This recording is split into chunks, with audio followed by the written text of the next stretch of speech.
The silent manor, লেখনীতে Diana Imroz Lakhi, পর্ব সংখ্যা 22। আজানের সুর ভেসে আসছে। সুফিয়ানের ঘুম ভাঙিয়ে আজানের সুরে সে অস্বাভাবিকভাবে নিঃশ্বাস নিচ্ছে। পাশে থাকা পাত্র থেকে জল ঢকঢক করে খেয়ে নিল। কপালে ঘাম জমেছে, হাত দিয়ে মুখ মুছে ফেলল।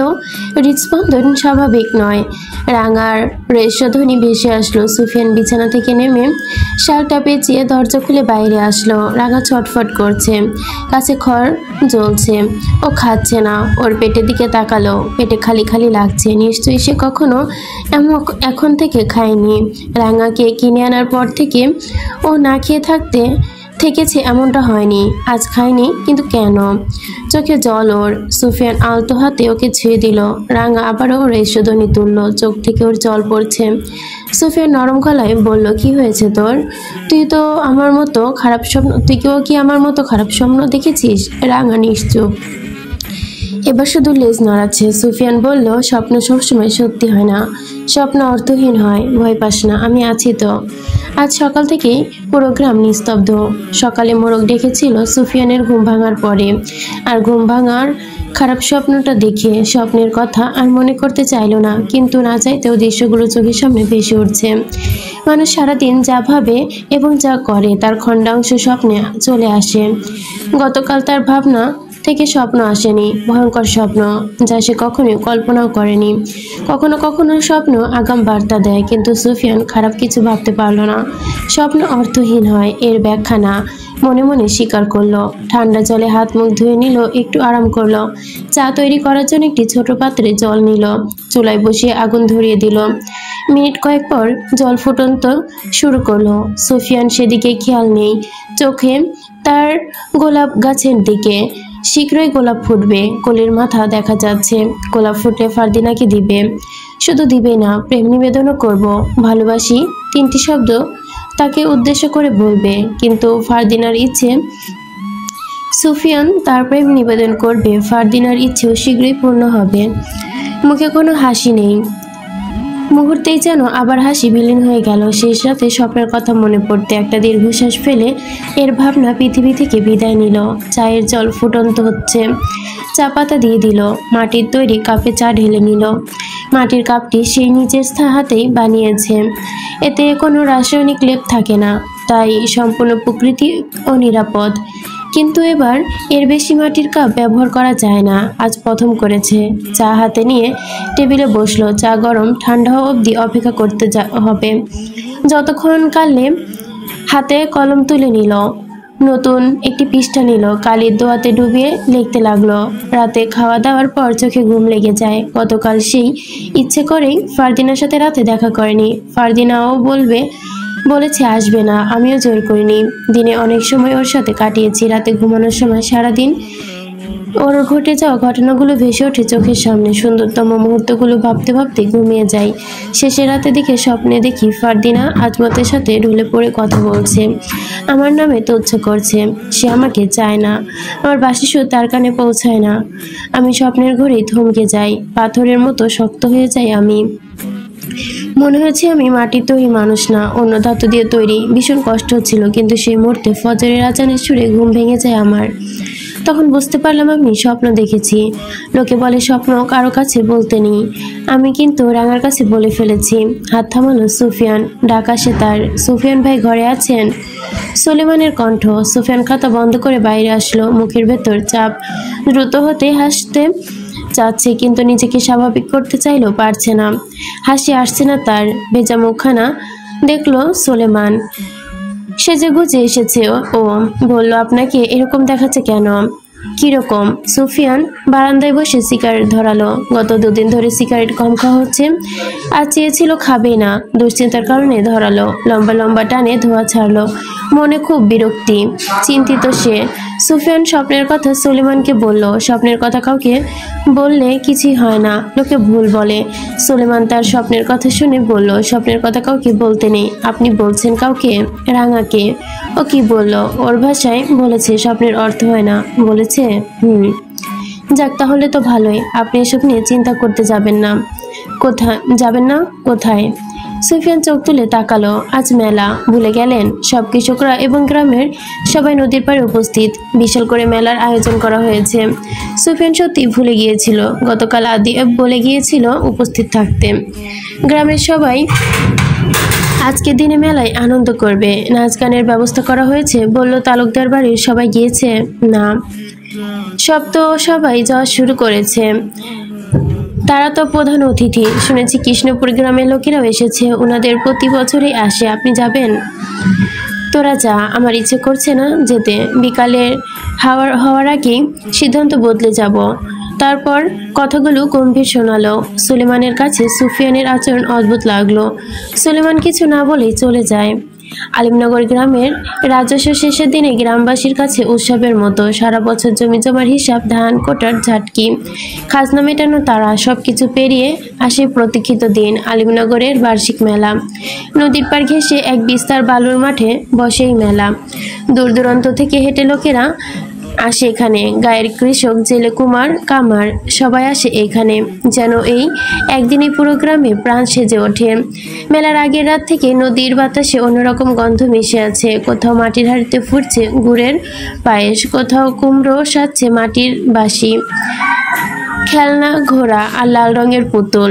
দূর থেকে দেখা যায় আকাশ জুড়ে ঝুলে থাকা ছোট ছোট তেলের প্রদীপ। মেলা প্রাঙ্গণের চারপাশে অনেক রঙিন। সূর্য ওঠেনি, কিন্তু শুরু হয়েছে কোলাহল। গ্রামের পথ জুড়ে মানুষ, গরুর গাড়ি, পালকি, পায়ে হেঁটে আসা দল বাঁধা নারী পুরুষ। কেউ মাথায় চাতি, কেউ হাতে মাটির হাড়ি নিয়ে এসেছে মেলায়। শিশুদের চোখে উজ্জ্বল আলো। তাদের কাছে মেলায় পৃথিবীর সবচেয়ে বড় বিষয়। বাঁশের খুঁটিতে বাঁধা পতাকা বাতাসে দুলছে। লাল, নীল, হলুদ, সবুজ কাপড়ে মোড়ানো খুঁটিগুলো গ্রামের আনন্দের প্রতীক। মেলা বসেছে তিন ভাগে। প্রথম ভাগে দোকানপাট, গুড়, চিরা, মুড়ি, খেলনা, কাঠের গহনা। সারি সারি দোকান। দোকানদাররা উচ্চস্বরে হাঁক দিচ্ছে, এই দেখো মিঠাই, এই পায়েস দুটো।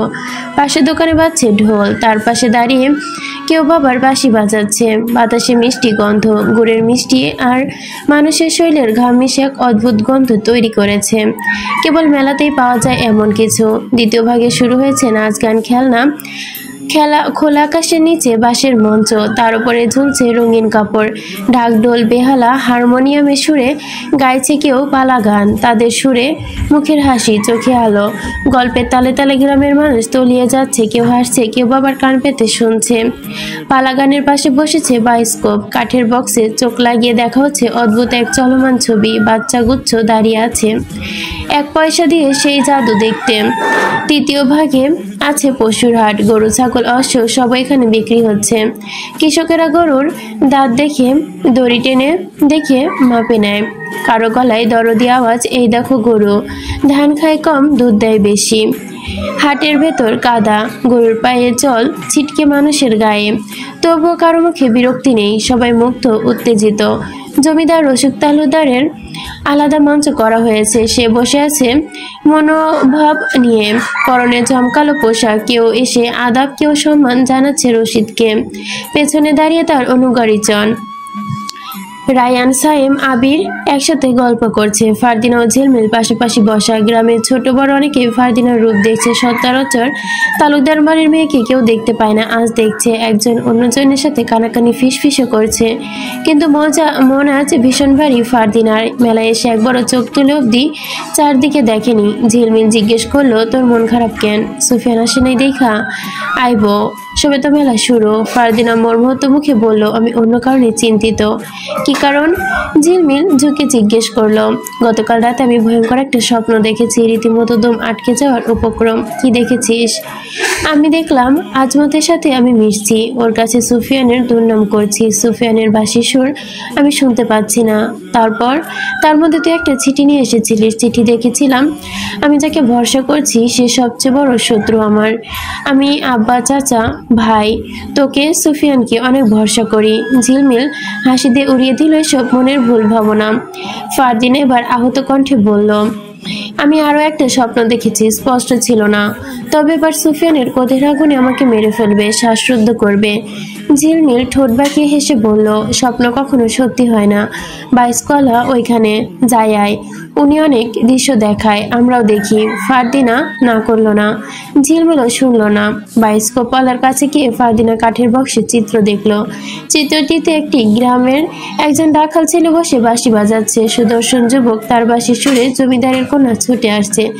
দৃশ্য পাল্টানো, ফারদিনা তার পেছনে দাঁড়িয়ে আছে। হঠাৎ তার মুখ চেপে ধরলো। ফারদিনা চমকে গেল, বাইস্কোপ থেকে ছুটে সরে এলো। ঝিলমিল বলল, দৃশ্যটা সুন্দর আসছিল না? তুই কি দেখলি? বিমর্ষ রূপে তলে গেল ফারদিনা। একজন বাঁশিওয়ালা বাঁশি বাজাচ্ছে, তার সুর শুই না এক সুন্দরী কন্যা দৌড়ে আসলো। পরের দৃশ্য, তাদের বিয়া হইল বলে হাসলো ঝিলমিল। ফারদিনা মুখ গম্ভীর চোখে তাকালো, চোখে মুখে হতাশার ছাপ। ঝিলমিলকে জিজ্ঞেস করলো, কি হয়েছে তোর আজ? ফারদিনা চোখ তুলে বলল, আমি অন্য কিছু দেখলাম। বাঁশিওয়ালা ছুটে আসা মেয়েটিকে মেরে ফেলতে চায়। তার কথা তোয়াক্কা না করে ঝিলমিল বলল, তুই যা স্বপ্ন দেখছস সেই ঘুরে রাইখা দিছস। সূর্যের আলো উকি মেরে আবারও মেঘের আড়ালে লুকিয়ে গেল। বাতাস বইছে, মেলা থেকে সবার কোলাহল শোনা যাচ্ছে। ফারদিনা উদ্ভব প্রতীকের মতো হাঁটছে, ঝিলমিলের মনে সুখের ভাজা পিঠা খাচ্ছে। ফারদিনাকে পিঠা সেদে বলল, নে পিঠে খা, মজা করিস না, পিঠা খাইলে মন ভালো থাকে, খাবি? খাবো না। ঝিলমিল মুখ ভেঙচি কাটলো, তুই পিঠা খাবি না কেন? তুই খাবি সুফিয়ান রে বলে জিভায় কামড় দিল। মুখ ফসকে বেরিয়ে গেছে বাক্যটি।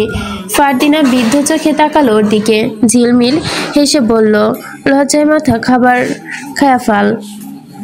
ঝিলমিল অগ্রাহ্য করে তার কথা, কোনো প্রতিক্রিয়া করলো না। নদীর তীরে নৌকা বাঁধা, ঘাটে তীরে সবুজ হয়ে আছে। ফারদিনা পা হালকা করে বিছিয়ে ঘাসের ওপর বসলো, হাঁটুর ওপর হাত রেখে থুতনিতে ভর, কানে শস্য বাতাস বইছে। ঝিলমিল খাওয়া ছেড়ে বলল, তোর এত মন খারাপ, তোর শুকনো মুখ, আমার মোটেও ভালো লাগতেছে না। কি স্বপ্ন দেখছিস? দেখ স্বপ্ন সত্যি হয় কিনা। তবে সুফিয়ান কেন মেলায় আসলো না? হয়তো তার কাজ আছে, তাই আসে নাই। তার লেগে মন খারাপ করবি? ঝিলমিলের কণ্ঠে ক্লান্তি। ফারদিনা কিছু বলল না, নদীর ঢেউকে দিকে চেয়ে রইল, কোনো জবাব দিল না। দুপুর গড়িয়ে বিকাল নামছে, সূর্যের আলো ঢলে পড়েছে নদীর জলে, আর সেই সঙ্গে মেলার চূড়ান্ত রূপ। ঢোলের আওয়াজ আরো জোরে বাজলো। দোকানের সামনে ভিড় আরো ঘন হচ্ছে। মেয়েরা শাড়ির আঁচল দিয়ে ঘাম মুছছে, কিশোররা ঘুরে ওড়াচ্ছে, আর শিশুরা নাগরদোলায় উঠে নাচানাচি চিৎকার করছে। এমন সময় ফারদিনাকে কোথাও দেখা গেল না। এক অনুচারী বলল, ফারদিনা কোথায় আছে, খুঁজে দেখ জলদি। অনুচারীগণ মাথা কাত করে সম্মতি জানালো। আকাশে মেঘ ডাকছে, সূর্যের আলো দেখা যাচ্ছে, চারদিকে আবছা কুয়াশায় ডুবে গেছে। ঝিলমিল ফারদিনাকে বলল, তুই সুফিয়ানকে অনেক ভালোবাসিস তাই তো? ফারদিনা নিচু কণ্ঠে হু বলে উত্তর দিল। সুফিয়ান আসে নাই বইলা তোর মন খারাপ? মাথা আওড়ালো। এখন যদি দেখিস সুফিয়ান তোর পাশে। নির্বিকার প্রশ্নে ঝিলমিলের ফারদিনা অবিশ্বাসের সাথে বলল, আসবে না, আমাকেও ভালোবাসে না। তুই নিশ্চিত? তা নয় তো কি, তোর আত্মবিশ্বাস দেখে আমি অবাক। সুফিয়ানের কণ্ঠ। ফারদিনা দ্রুত চাহনিতে পেছনে ঘুরলো। সুফিয়ান দাঁড়িয়েছিল, এরপর ফারদিনার পাশে বসলো। ফারদিনা চোখ বড় করে থ মেরে তাকিয়ে রইল। ঝিলমিল হেসে বলল, আমি তারে দেখাই তোর এই প্রশ্ন করছি, দূর থেকে অর্শ নিয়ে আইতে দেখছি, আমার ইশারা কইরা কইতে মানা করছে। ফারদিনার মুখে হাসি ইচ্ছে করে লুকালো, হাসি চেপে রাখার কষ্ট করলো। সে বুঝতে দিবে না সে খুশি হয়েছে। ঝিলমিলে দেখে মুখ ঘুরে বলল, তুই আমার সাথে মজা করছিস না তো? এর শোধ নিব। সুফিয়ান বলল, ওর দেশ নেই, ওকে বকা দিও না। আমি ওকে নিষেধ করেছি তোমাকে যেন না বলে। ফারদিনার এখন রাগ নেই, কিন্তু চোখের সামনে ভেসে উঠল রাতের স্বপ্ন, কঠিন স্বপ্ন। তখন থেকে তার ভেতর আতঙ্ক বিরাজ করছে। সুফিয়ানকে বলা দরকার নাকি চিন্তা করবে, আর ভাবতে পারল না সে।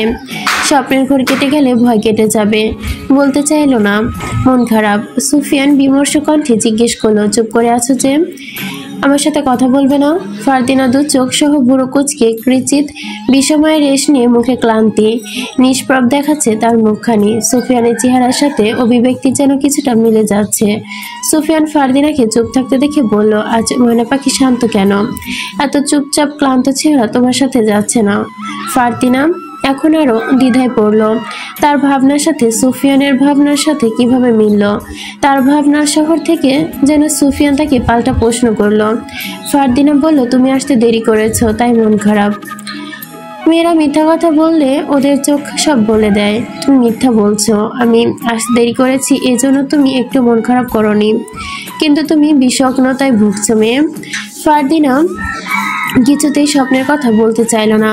এখন কি জবাব দেবে? মাথা নিচু করে নখ খুঁড়তে শুরু করলো সে। সুফিয়ান শীতল চাদর ডান হাতের দিকে নিয়ে কাঁধে রাখলো, সিগারেট বের করলো, বাতাসে দুবার সিগারেট ধরাতে বাধা দিল, তৃতীয়বার ধরিয়েই ফেললো।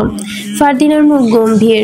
সুফিয়ান ফারদিনার দিকে ঢুকে বলল, জানো আমি কি স্বপ্ন দেখেছি? ফারদিনা তীক্ষ্ণ চোখে তাকালো, তার চোখে মুখে ফুটে উঠল বিস্ময়। তুমি ধলাবিলাইয়ের সাথে প্রেম করছো, আমার সাথে বেইমানি করছো, আমার বাঁশির সুর শুনতে পাওনি। থেমে গেল সুফিয়ান। দৃশ্য নদীর পাড়ে। ফারদিনা বলল, তারপর? সুফিয়ান সিগারেটের ধোঁয়া বাঁকা দিকে দিয়ে এক পাশ দেখিয়ে, মনে হচ্ছিল তোমাকে আমি মেরে ফেলছি বলে আওয়াজ করে হেসে উঠল। ফারদিনা কাছে বিষয়টি রহস্যময় মনে হলো। বলল, হাসছো কেন? সুফিয়ান মোহময় কণ্ঠে বলল, স্বপ্নরাও স্বপ্নে আমাদের স্বপ্ন জাগাতে শেখায়, নয়তো যে মানুষটাকে সবচেয়ে বেশি ভালোবাসি তাকে কখনো নিজের হাতে মারা যায়। ফারদিনার দু চোখ আতঙ্কে জল জমলো, ঢোক গিলল। দুজন মানুষ একই স্বপ্ন একইভাবে কিভাবে দেখে? সে যেন প্রশ্নের জগতে হারিয়ে গেল। সুফিয়ান কিছুক্ষণ চুপ থেকে নিস্তেজ ভঙ্গিতে নিরুত্তেপ গলায় বলল, এসব নিয়ে তুমি ভেবো না, স্বপ্নের অর্থ হয় না। ফারদিনার দৃষ্টি নিচু তাকিয়ে আছে। সুফিয়ান সিগারেট ফেলে দিল নদীর জলে, ঘাড় ঘুরিয়ে তাকালো ফারদিনার দিকে। আজ মিষ্টি রঙের শাড়ি পরেছে ফারদিনা। শাড়িতে ফারদিনার শরীরটা আবেদনময়ী, তন্নি শরীরে একটি বাক স্পষ্ট, যা সুফিয়ানকে আকৃষ্ট করলো। কোমর পর্যন্ত লম্বা খোলা চুল আজ যেন অফিমের নেশা ধারণ করেছে। তাকে আজ অপরূপী সুন্দর লাগছে, কিন্তু মুখ গম্ভীর হয়ে থাকায় বোধহয় সৌন্দর্য সুন্দরভাবে ফুটে ওঠেনি। সুফিয়ান দৃঢ়তার সাথে বলে, হঠাৎ তোমার মন খারাপ হলো কেন? কিছুই বলছো না। তুমি চুপ থাকলে আমার সব যেন এলোমেলো মনে হয়। ফারদিনা এবারও চুপচাপ। সুফিয়ানের ভালো লাগছে না ফারদিনার নীরবতা। দোষটা তার। সে যদি খারাপ স্বপ্নের কথা না বলতো তবে তার মনে বিষিয়ে উঠতো না। মনে মনে নিজেকে দোষারোপ করলো। নিয়ম অনুযায়ী কেউ দোষ করলে, অন্যকে আঘাত করলে তাকে সেই আঘাতের জন্য মাফ চাইতে হয়। এমন মন ভালো করার দায়িত্বটাও তার। সুফিয়ান গলা পরিষ্কার করে বলল, তুমি কথা না বললে নদীতে ঝাঁপ দেব, গভীরভাবে ডুবে মরে যাব। তোমার কষ্ট হবে না? ফারদিনা তার কোনো প্রতিক্রিয়া করলো না। ভুল ভালো উপায় মনে হচ্ছে। এই উপায় মন ভালো নয়, বরং খারাপ হয়ে যাচ্ছে। প্রিয় মানুষটা জলে ডুবে মারা যাবে, এটা কেমন উপায়? এটা কোনো মাধ্যম হতে পারে? এর মধ্যে পড়ে না। সুফিয়ান নিজের নখ খুঁড়তে শুরু করলো, তারপর আবার ভাবতে লাগলো, আমি একটা সিদ্ধান্ত নিয়েছি। তোমার আমার বিয়ের পর আমরা শীঘ্রই বাচ্চা নেব, মেয়ে বাচ্চা। মেয়েটাকে দেখেই দিল, লাল টুকটুক মেয়ে, তোমার মতো সুন্দরী, তোমার মতো নাক, তোমার মতো চুল, তোমার মতো জেদ, সব তোমার মতো হবে।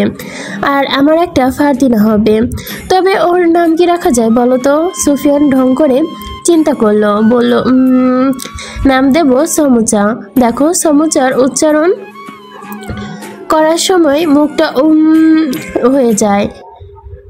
সুফিয়ান ভেঙচি কেটে দেখালো। ফারদিনা সুফিয়ানের কথা শুনে হেসে উঠল, হাসির বন্যা বইল যেন। ফারদিনার হাসি দেখে সুফিয়ানও নিঃশব্দে হাসলো। মুগ্ধতায় তার হাসি দেখে বলল, এভাবে হাসো না সুন্দরী, তোমার হাসি দেখলে যে পরাণ জ্বলিয়া যায়। ফারদিনার হাসি নিয়ন্ত্রণ করে বলল, সত্যি জ্বলছে তো? তোমার জন্য আজ অন্তর জ্বলছে, পুড়ে ছাই হয়ে যাচ্ছে আগুনের উত্তাপে, আর সেই উত্তাপ নিভাতে তোমার একরাশ হাসি যথেষ্ট। তুমি সত্যি আমাকে ভালোবাসো? প্রমাণ লাগবে? ঝুঁকে বলল, প্রমাণ দাও, যাও নদীতে ঝাঁপ দাও, দুষ্টু কণ্ঠে বলল ফারদিনা। সুফান এক বুড়ো কুচকে বলল, নদীতে ঝাঁপ দিলামই মরবো না, সাঁতার কেটে উঠে যাব। আমি তো তোমার মায়াজালে আটকে গেছি, সেখান থেকে চাইলেও বেরোতে পারবো না। যদি ভালোবাসার প্রমাণ দিতে হয় তোমাকে সাথে নিয়ে দিব। প্রমাণ সার্থক, আমরাও সফল। এই জন্মে আমাদের পূর্ণতা মিলবে না, পূর্ণজন্মও হবে না। ভালোবাসার প্রমাণ হয় না বৃদ্ধ মেয়ে, প্রমাণ সে চায়, সে ভালোবাসে না। সত্যিকারের ভালোবাসা উপলব্ধি করে নিতে হয়। তোমার আর আমার ভালোবাসার পূর্ণতা পাবে তো যদি ওপরওয়ালা চায় নিশ্চয়ই পাবে বলে মৃদু হাসলো। তুমি আদিব ভাইয়ের সাথে কথা বলবে আব্বার সাথে আমাদের বিয়ের বিষয়ে। সুফিয়ান চোখ সরিয়ে বলল, সময় হোক, আমি তাদের সাথে কথা বলবো। সত্যি বলবে তো? উৎফুল্ল হলো ফারদিনা। মিথ্যা যদি প্রেমের সেতুর বন্ধনে জায়গা পায় তবে সেই প্রেম সফল হয় না, বুঝেছ? নিস্তেজের সাথেই বলল ফারদিনা। সুফিয়ান এক অক্ষর জবাব দিচ্ছে, কথা বলার ইচ্ছে নেই আছে। এবার দু অক্ষরে জবাব দিয়েছ। আচ্ছা, সাথে একাধিক শব্দে কথা বলবে, যা অকাজের তাও বলবে। তোমার মুখে প্রতিটা কথাই শুনতে ভালো লাগে। মানুষ গান শুনতে পছন্দ করে, কানে গানে সুর ভেসে আসে, সেই ধ্যান দিয়ে শোনে। আমি তোমার প্রতিটি কথার ধ্বনিতে সুর পাই, যা আমাকে মুগ্ধ করে। আমি সত্যি তোমার হয়ে গেছি। গালে হাত দিয়ে নম্র কণ্ঠে জিজ্ঞেস করলো ফারদিনা। সুফিয়ান ফারদিনার মুখের দিকে তাকিয়ে কণ্ঠ গভীর নিয়ে বলল, তুমি আমার শিরা উপশিরায় গেঁথে গেছো, মস্তিষ্কের নিউরনের ভাঁজে তুমি। মানুষ চাই জীবন থেকে সরাতে পারে যার সাথে দেহের সম্পর্ক তাকে। আত্মার সাথে সম্পর্ক হলে তাকে কিভাবে ছিন্ন করা যায়? আর যদি মরে যায়? এরূপ প্রশ্ন করতেই ফারদিনার ভালো লাগে। ভালোবাসার মানুষটির চোখে নিজেকে হারানোর ভয় দেখতেও তার ভালো লাগে। সবাই ভালো লাগে, সে উপভোগ করে সেই আনন্দ। সুফিয়ান হয়তো এখন তাকে বকাবকি করবে, রাগে উঠে যাবে, এরপর সে আবার রাগ ভাঙাবে। সুফিয়ান উত্তেজিত হলো না, কণ্ঠ শান্ত করেই বসে রইল। শান্ত চোখে চেয়ে বলল, তাহলে আমি আমার জন্য কবর খুঁড়ব, সে কবরে তোমাকে নিয়ে চিরকালের জন্য ঘুম দেব বলে পেছনে হাত রেখে ভর দিয়ে ঝুঁকলো। ঠোঁটের কোণে অনিচ্ছা থাকা সত্ত্বেও হাসি আনলো। নীরবতা কেটে অনেক সময় নদীর জল শান্ত। কিছু মাঝিরা নৌকা বাইছে, মেলায় অনেক মেয়েরা নৌকায় উঠেছে। মাঝিরা তাদের নিয়ে নদীর মাঝে চলে গেছে। হাসি আর আনন্দে কাটছে আজকের দিন। সুফিয়ান বলল, সময় গড়াচ্ছে, কিছু খেয়ে নাও, যাও। ঝিলমিলকে ডাকি, তুমি সাথে থাকলে খিদে পায় না। সুফিয়ান কিছুটা ধমকে সুরে বলল, নাটক বন্ধ করো, চোখ মুখ শুকিয়ে গেছে। তুমি মেলায় গিয়ে দিকে যাও। তুমি আসবে না? তোমার সঙ্গে যাব না, পরে যাব। যদি চলে যাও? যাব না, নদীর তীরে ভালো লাগছে, কিছুক্ষণ বসে থাকি, এরপর আসবো। সুফিয়ানের মুখ উদ্বিগ্নতা। ফারদিনা সুফিয়ানের অভিব্যক্তি দেখে কিছু বলল না, তাকে রাগানোর জন্য এবং মেলায় নেওয়ার জন্য বলল, তুমি না আসলে আমি আজমতের সাথে কথা বলবো, ঘুরবো। সুফিয়ানের চোখে অগ্নিময় ভাব। তাকালো ফারদিনার দিকে, বলল, ওই ব্যাটাকে আমি সত্যি সত্যি জলে ডুবিয়ে মারবো। তুমি কি সেটা চাও? আমি কথা বলবো না, ওর দোষ। আমি কথা বলবো, ওর দোষ কোথায়? তোমাকেও ডোবাবো। তুমি যা পারবে না তা বলো না। সুফিয়ান এখন রাগ হলো। আজমতের প্রসঙ্গ পাল্টে যাচ্ছে। রাগ দেখাতে চাচ্ছে না, কিন্তু না চাইতেও মুখে রং পাল্টে গেল। নিজেকে কয়েক সেকেন্ডের জন্য নিয়ন্ত্রণ করে বলল, ভালোবাসা বিষের চেয়েও বেশি বিষাক্ত। এই বিষ একবার প্রাণ করলে সে এমন কিছু নিয়ে নেয় যা তার অসম্ভব ছিল। তার মানে তুমি আমাকে মেরে ফেলবে? সুফিয়ান এবার পুরোপুরি রেগে গেল। বসা থেকে উঠে দাঁড়ালো। ফারদিনাও দাঁড়ালো। সুফিয়ান চোখ চওড়া করে বলল, অপ্রীতিকর ভাবনা থেকে তোমার ভাবনাটাই বেশি বদলে গেছে। শুভ কিছু ভাবো। তোমাকে মারবো কেন? তোমার জন্য দরকার হলে অন্য কাউকে মারবো, এটা ভাবতে পারো। তা রেখে সবসময় উল্টাটা ভাবো কেন? তুমি রেগে যাচ্ছ, আমি মেলার দিকে যাচ্ছি, রাগ কমলে এসো। ফারদিনা ঝিলমিলকে নিয়ে ধীরে ধীরে হাঁটতে হাঁটতে মেলার দিকে চলে যায়।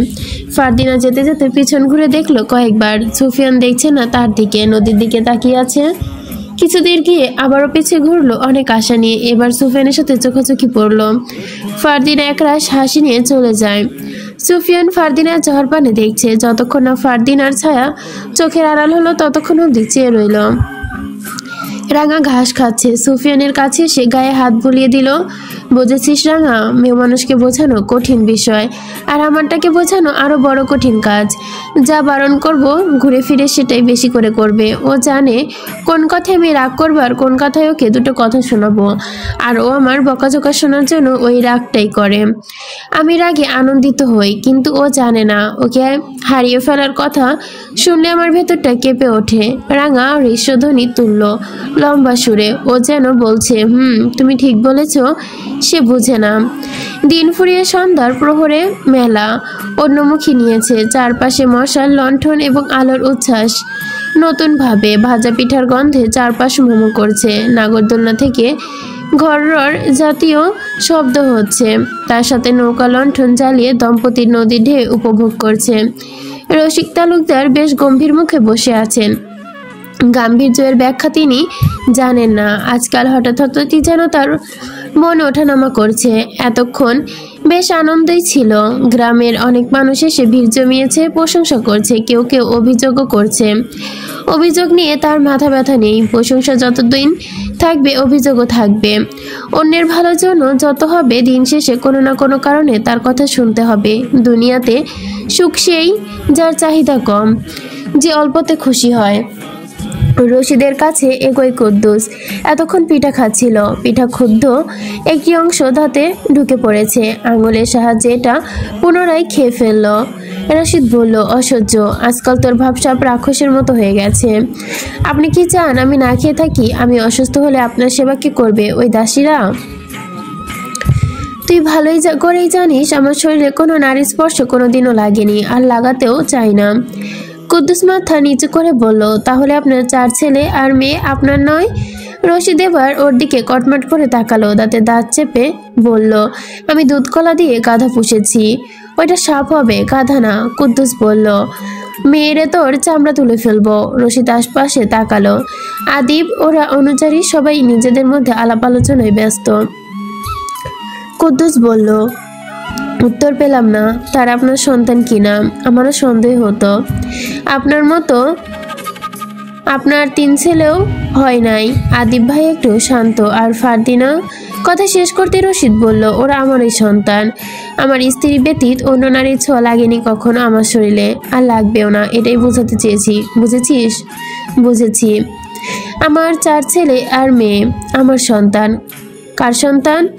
আপনিই তো বললেন আপনার। রশিদ মাটি চুষতে চুষতে বলল, আজকাল তুই অনেক বেশি কথা শিখেছিস, মুখে মুখে কথা বলছিস।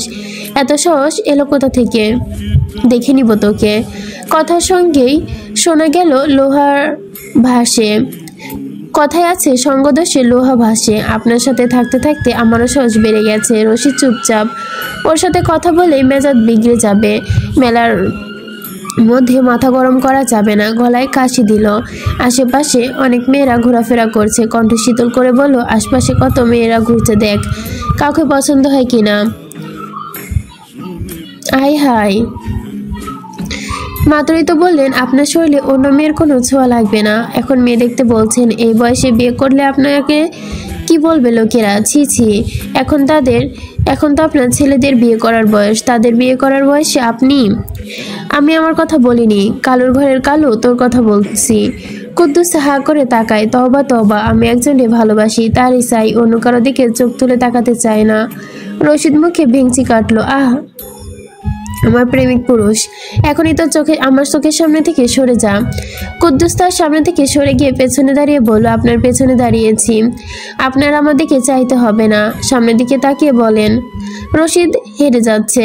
আজ অব্দি সে কারো কাছে হেরে যায়নি কথায়, আজ হেরে যাচ্ছে। কুদ্দুস ধীরে ধীরে চালাক হয়ে যাচ্ছে।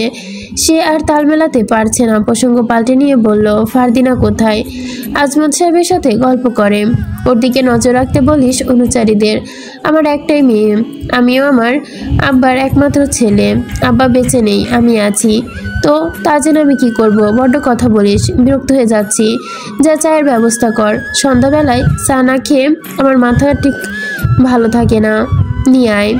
কুদ্দুস দ্রুত চলে যায়। আজমত বুরেক নদীর পাড়ে দাঁড়িয়ে এটা ওটা লিখছে। মাথায় বোলায় হ্যাট। দিনের বেলায় হেড পরে কে? এখন সন্ধ্যার পর কেউ হেড পরে থাকে নাকি? ফারদিনা ঝিলমিলের পাশে দাঁড়িয়ে। ঝিলমিল আজমতকে বলল, আপনার মাথায় ওইটা কি পইরা আছেন? আজমত চোখের এক পলক ওপরের দিকে তাকায় বলে, হ্যাটটা খুলে ফেলে দিল। হেসে বলল, এইটা বোলার হ্যাট। দিনে মোটামুটি রোদ ছিল, তীব্র না হলেও রোদ শীতেও সহ্য হয় না আমার, তাই হেড পরেছি। আপনি অনেক ধলা, এত ধলা মানুষের আবার ভালো লাগে না। আপনারা সবাই কি কয় জানেন? ধলা বিলাই। ফারদিনা আজমতের আড়ালে চাপা হাসি দিল। আজমত ঝিলমিলের কথা এড়িয়ে গেল, বলল, ফারদিনা, আজ সুফিয়ানকে দেখিনি, সে কেন আসলো না? এসেছিল, বিকাল পর্যন্ত তার সাথেই ছিলাম। বলতে বলেছে পরে আসবে, এখনো দেখছি না। মেলা তো প্রায় শেষের দিকে চললো। ঝিলমিল বলল, সারাদিন সুফিয়ান সুফিয়ান করিস না, আর শুনতে ভাল লাগে না। তুই কাউকে ভালোবাসিস, তুই এসব বুঝবি না, এসব তোর চেতনায় নাই। খাই দাই ঘুরি ফিরে দিন শেষ, এজন্যই তোর মুখ মুচমুড়ি টুনটুন। আজমত ফারদিনার কথা শুনে হেসে ওঠে, তার হাসির সময় দীর্ঘ। চারপাশে কিছু মানুষ তাকিয়ে তাকে দেখছে, বিদেশি মানুষ দেখা যায় না সচরাচর। ওরা নিজেদের মধ্যে বলাবলি করছে, এই বেটা হয়তো বাংলা কইতে পারে না। আজমত ফারদিনাকে বলল, তুমি অনেক মজার মানুষ, আপনিও ভালো মানুষ, আমার এত প্রশংসা করো না। দেখবে বরফের মতো গলে গিয়েছি, মেয়ে মানুষ এমনিতেই আগুনের মতো, ওদের সংস্পর্শে গেলে ছেলেরা দুর্বল হয়ে পড়ে। ঝিলমিল বলল, সবাই পড়ে না, আপনার দুর্বল শরীর, তাই অল্পতেই বইরা যান, বেশি বেশি বাদাম খাইবেন, দেখবেন আর পড়বেন না। ফারদিনা এবারও হাসলো, তার হাসি শব্দ হওয়াতে উড়ে যায় রায়ানের কান পর্যন্ত। রায়ান তার আলোচনা রেখে ঘুরে এবার ফারদিনার দিকে তাকালো। আজমত, ফারদিনা, ঝিলমিল একসাথে দাঁড়ানো। আজমত বলল, তোমার হাসিটাও সুন্দর, এভাবে কারো সামনে হেসো না। তখন তার কাঁধে কেউ হাত রাখে, হঠাৎ করে হাত খানিকটা বিচলিত হয়, যে দেখে সুফিয়ান। সুফিয়ানকে দেখে ফারদিনা নিশ্চুপ হয়ে গেল। আজমতের সাথে কথা বলা সুফিয়ানের পছন্দ না, কিন্তু সে বলেছে, ইচ্ছে করে আজমতের সাথে কথা বলেছিল। সুফিয়ান আজমতকে লক্ষ্য করে বলল, ফারদিনার হাসি সুন্দর, কিন্তু ও তোমার মায়ের মতো, নারী মানেই মায়ের জাত। আজমত ভুরু কুঁচকে বলল, ও কি বলছো, তার বয়স কত কম, আমার মায়ের সাথে তার মিল নেই। মিল আমি করিয়ে দিচ্ছি, এখন দেখো, চোখ নাক হাত চুল যা আছে সব তোমার মায়েরা আছে, মনে করে দেখো, মস্তিষ্কে একটু চাপ দাও। ঝিলমিল ফারদিনার কানে কানে ফিসফিস করে বলল, বেটা হিংসা হইতাছে। ভালোবাসার আরেক নাম হিংসা। আজমত ফারদিনার দিকে একবার সুফিয়ানের দিকে তাকালো। মা, আশ্চর্য ডাক, এটাকে কখনো একটা নারীকে এত সুন্দরভাবে লাগে বুঝতে পারেনি সে। সুফিয়ান সবসময় যৌক্তিক কথা বললেও আজ ভুল বলছে। আজমতের মোটেও ভালো লাগলো না। সুফিয়ানের হাত ঘষতে ঘষতে বলল, আচ্ছা আরেকটু সহজ করে দিচ্ছি, মা ডাকটা অদ্ভুত শোনাচ্ছে তাই না, খালা চাচিগুলো ডাকা যায়, কি বলো? আজমত মাথা নাড়ালো, আচ্ছা। ঝিলমিল বিড়বিড় করে বলল, বেচারি বাঙালির কথার প্যাঁচ বুঝতে পারে নাই।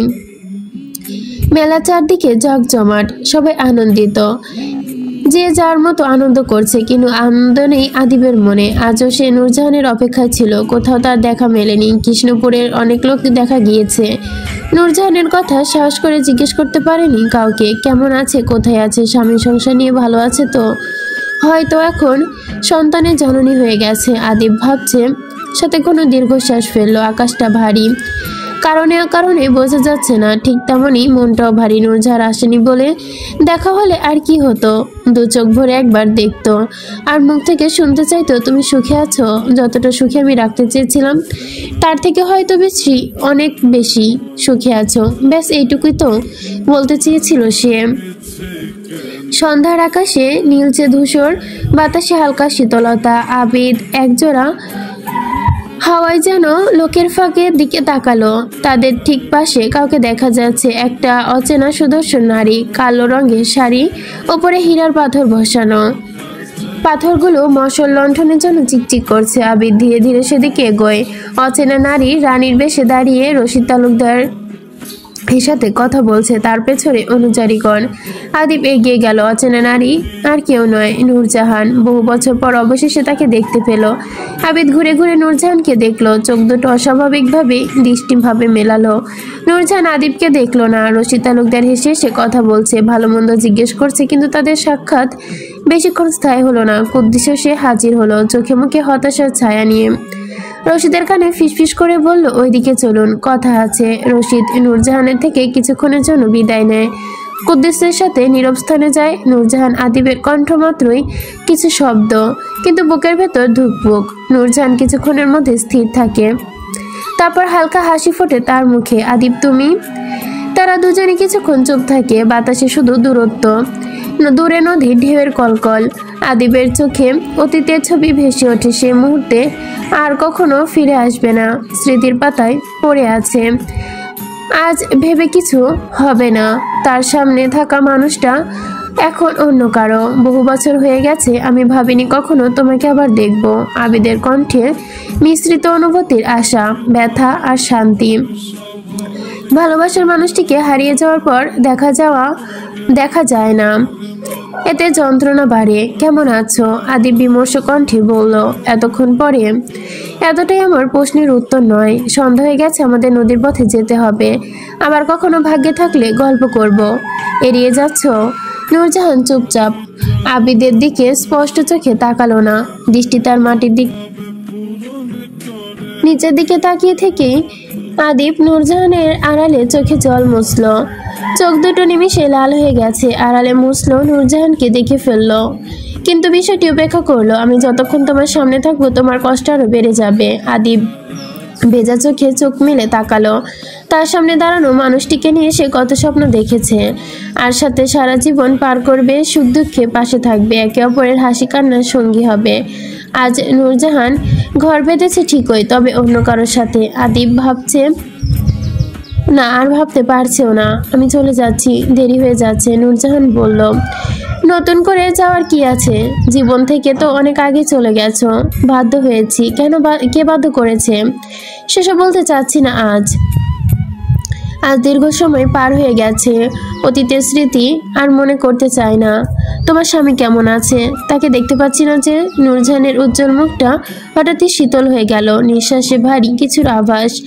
আদিব বুঝতে পারছে না, অধৈর্য হয়ে জিজ্ঞেস করছে, বলো না কেন? সে কেমন আছে? নিশ্চয়ই খুবই সুখে আছো, সন্তানের জননী হয়েছ। আর একদিন কথা হবে, আবার রাগ করবেন। এমনিতে অনেক দেরি হয়ে গেছে। কি লুকাচ্ছ? তোমার স্বামীর কথা বলতে তোমার আচরণ বদলে গেল কেন? বলো, সব ঠিক আছে তো? নূরজাহান ভাঙা কণ্ঠে বলে, একটা যুদ্ধে সে মারা গেছে। মারা গেছে কিভাবে? আশ্চর্যমুখে জিজ্ঞেস করলো রশিদ। কুদ্দুস বলল, কিছুক্ষণ আগে জয়নবের বাড়ি থেকে একজন লোক আসছিল। সে বলেছে ঝুমকু কি কেউ মেরে ফেলেছে, সামনে ফেলে গেছে তার লাশটি।